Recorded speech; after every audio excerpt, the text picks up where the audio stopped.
عليكم. اليوم سميتني سبحان رقية. اليوم جيت كنساند الاخوان والاخوات المنخرطين والمنخرطات اللي حنا واحد الضحايا ديال ودادية بساتين البحر، ديال ودادية بساتين البحر اللي تنصب علينا بمبالغ مهمة جد مهمة. ما عندنا لا ارض في سميتنا، ما عندنا لا مكتب، ما عندنا حتى شي حاجه. واحد السيد سميتو ابراهيم عدنان كيمثل كيقول بانه رئيس الوداديه، وحنا ما كيبان ما والو، ما كيبانش للناس. الرئيس كيعرف غير ياخذ فلوس من الكونت ديكو. ما كاين لا ارض في سميتنا. تشد في الحبس كان كتب شيك ديال 1 مليار دو درهم، تشد عليه يعني ان شيك سون بروفيزيون. واليوم جايين كنطلبوا هاد الاخوان والاخوات اللي معايا المتضررين والمتضررات تيطلبوا باش الناس يخرجوا من السفاره ويسمعوا البكاء ديالنا والمجهودات ديالنا وكاع لي زيكونومي ديالنا. الحلم ديالنا مشى، وديال الحلم ديال وليداتنا. اليوم اوني ان كولير، اليوم بغينا الحقوق ديالنا ترجع لينا. الله يجعل البركه. سي فيني، بركه من هاد الشيء. راه حنا صافي السكر جانا، القلب جانا، كاع الامراض جاتنا. اذا شكون اللي غادي ينقذنا؟ يجيبوا لنا شي حد ينقذنا.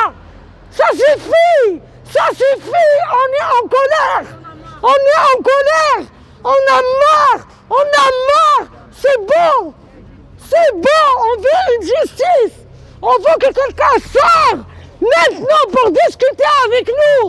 Il y a des milliards d'argent qui sont partis, elle parle au nom du gouvernement, et c'est un escroc de la première catégorie. في خطر. هذا عار الجالية، هذا عار الجالية، هذا عار الجالية في خطر. هذا عار الجالية في خطر. الجالية في خطر. الجالية في خطر. لا في خطر.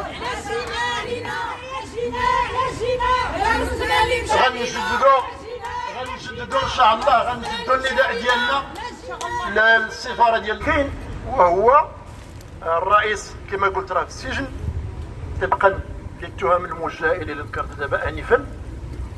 ولكن الغريب في الامر وهو قبل واحد اسبوعين او 3 اسابيع اطلق الامين ديال الوداديه اللي كان كيسين الشيكات، وهذاك الشيء هو امي في حقيقه الامر. هذاك السيد الرئيس كان دير كل شيء المكتب ديال الوداديه ديروا من الناس الاميين اللي كانوا كيشطبوا حاشاكم في الكوري عنده، وديرهم حتى ما كيعرفوا والو كيسينيو. وهذاك السيد مبحوث عنه بمذكره وطنيه تقريبا 18 شهر هذه. ولكن شكون كان خازنه؟ كانت خازنه الفيدراليه الملكيه المغربيه للفروسيه، كانوا خازنوا 18 شهر. وراه كما كتلاحظوا هنا في اليافطات راه مرطين. الجامعه الملكيه للفروسيه مرطه، والوثائق والمستندات من تشد الرئيس في الحبس راه هي اللي خداتهم خزناهم. حنا نطالب من الجامعه الملكيه للفروسيه ان تنأى بنفسها، وكنطالبوا من النيابه العامه عن طريق السيد محمد عابد النبوي باش يفتح واحد التحقيق في هذه القضيه هذه، لان المقام خطير، المقام خطير جدا.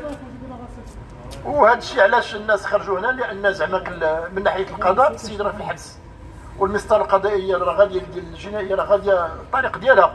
لكن هناك اناس مغاربه يتغولون على المغاربه، ناس نافذين في الدوله اللي كيتغولوا على المغاربه وكيدخلوا شي حوايج. واش هاد الناس اللي السلطه كتحميهم؟ واش الدوله كتحمي هاد النصابه؟ الا كانت هاد الدوله كتحمي النصابين قلنا ودي راه حنا دوله ديكتاتوريه، ما يقولش نحن دول ديال المؤسسات. الا كنتي دول ديال المؤسسات استقبليني وهضري معايا وفتحي التحقيق والناس تسمو تعاقبوا. ولا ما كانش دوله فيها غير الناس فيها زعنا بلاد ديال الريع وديال التسلط وديال الديكتاتور. يقولوا العيب علينا اللي خرجنا، والله ما نخرجوا. الا كتبتوا في الوثائق دوله المغرب دوله ديكتاتوريه ما فيهاش الحق ديال المواطنين، لا مواطن الداخل ولا مواطن الخارج، نمشيو نكبوا الماء على كرشنا. والله ما نخرجوا، والله ما عمري ندير مظاهره. ولكن نقولها ماشي تقول لي دوله ديال المؤسسات ومن اللور كتبقى تلعب بيا. تحيه للاخوان والاخوات كلشي اللي جاوا حضروا اليوم. انا كنتضامن معكم علي محمد كمونه من وقت حقوقي، حضرت معكم اليوم لاتضامن معكم، يعني تضامن مشروط ونوقف معكم دائما. انا دائما مع المستضعفين وعلى الناس اللي كتخلى ضربوهم والناس اللي الحقوق ديالهم، انا دائما معاهم. واخا تخلى ضربويا غنوقف معاهم.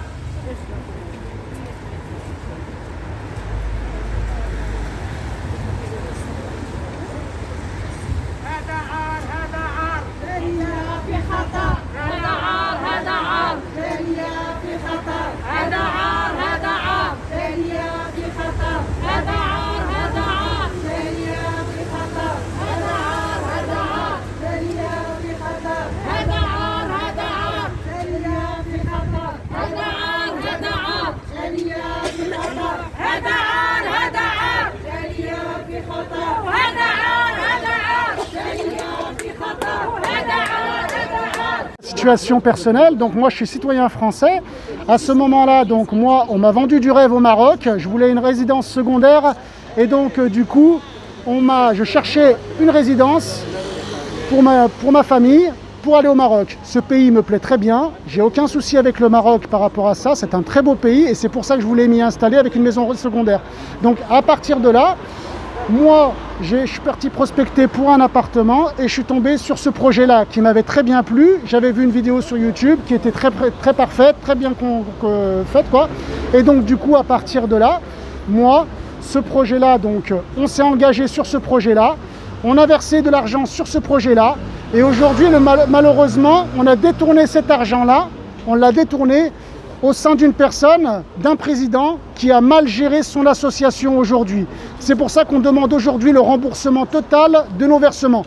Donc à partir de là, moi, on partira, on a porté plainte, nous, au Maroc, auprès d'un avocat marocain, on a porté plainte pour que ça aille en justice. Donc aujourd'hui, on réclame justice vis-à-vis de notre projet à nous et vis-à-vis de l'argent qu'on a versé. On veut un remboursement par rapport à ça. Voilà, merci. Notre argent. Nous, les adhérents, on est très furieux parce qu'on se fait spolier notre argent.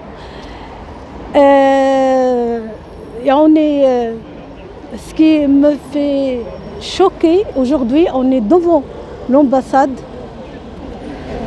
Personne nous a calculé parce que quand même l'ambassade, je me demande, moi je suis marocaine. Et donc c'est l'ambassade qui doit régler mes problèmes. Ou bien voir ce que j'ai comme problème. Là, personne. لا حياة لمن تنادي. دونك واش أنا مغربية ولا ماشي مغربية؟ فلوسي مشاو بحالي بحال الإخوان ضاعوا.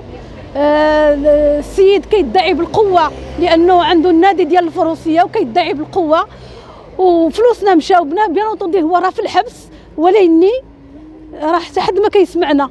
حنا جينا دابا قدام الامباساد حتى حد ما خرج. يعني لمن الشكوى دابا لمن حنا نعيطوا ولا لمن غنطبلوا فلوسنا مشاو لا حد يساومنا. يعني اشنو واش حنا مغاربه ولا ماشي مغاربه؟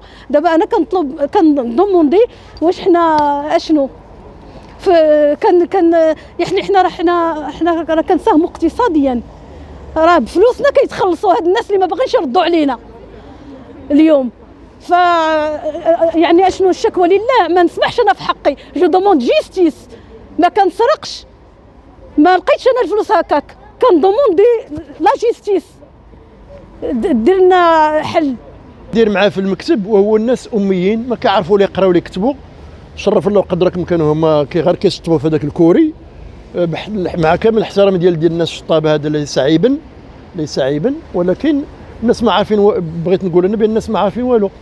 ومع واحد السيد اللي كان امين المال اللي كان هو سميتو هو الخريج من الفيدراليه الجامعه ديال الملكيه الفروسيه. وهذا السيد هذا مبحوث عنه تقريبا 18 شهر، وفي لقينا مخزون، في لقاو الناس مخزون يشدوه، لقاوه مخزون في واحد النادي ديال الفروسيه بالتمارين اللي سميتو المنزه. دونك هنا كاين واحد التواطؤ ديال الفيدراليه ولا الجامعه الملكيه للفروسيه المغربيه للفروسيه مرطه معاهم في هذا الشيء. وحنا كنقولوا كنتسائلوا كنقولوا دي راه فلوس ديال هاد الناس هادي راه مشى لتماك، علاش؟ لحقيتاش نهار تعتقل الرئيس المستندات والوثائق كلهم تهزوا ومشاو راه مخبين في عند الفيدراليه الملكيه المغربيه للفروسيه. انا اقول من هنا واكررها واقولها بملء فمي على الفيدراليه والمسؤول ديال الفيدراليه ان ينأوا بانفسهم، ان ينأوا بانفسهم عن الوداديه، عن وداديه بساتين البحر، لان القضيه بيد القضاء. القضاء راه غادي مزيان، لا عمرها دار. وكنشكروا انا هنا كنشكر لا النيابه العامه ولا المتعاون معهم دوك لي سيبستيتي ولا الفرقه الوطنيه للشرطه القضائيه ولا القضاء. يعني لحد الان الساعه المشكل فين كاين عندنا، وهو لماذا الجامعه الملكيه المغربيه للفروسيه كانت خازنه هذاك السيد وعارفه بانه يبحث عن مبحوث عنه بمذكره وطنيه وخازنينه. علاش؟ واش كاينه شي حاجه؟ هذا الشيء اللي حنا بغينا نعرفه. وبالمناسبه انا اناشد النيابه العامه التي على راسها السيد محمد عبد النبوي باش يفتح واحد التحقيق في هذه الفيدراليه الملكيه للفروسيه. وانا اريد ان اقول لهذه للجامعه الملكيه للفروسيه، اقول لها انت تربي النشء وتدربين الناس على ركوب الخير، وهذا شيء جميل، لكن كما قال المتنبي رحمه الله: وما تنفع الخير الكرام ولا القنا إذا لم يكن فوق الكرام كرام. السلام عليكم ورحمة الله تعالى وبركاته.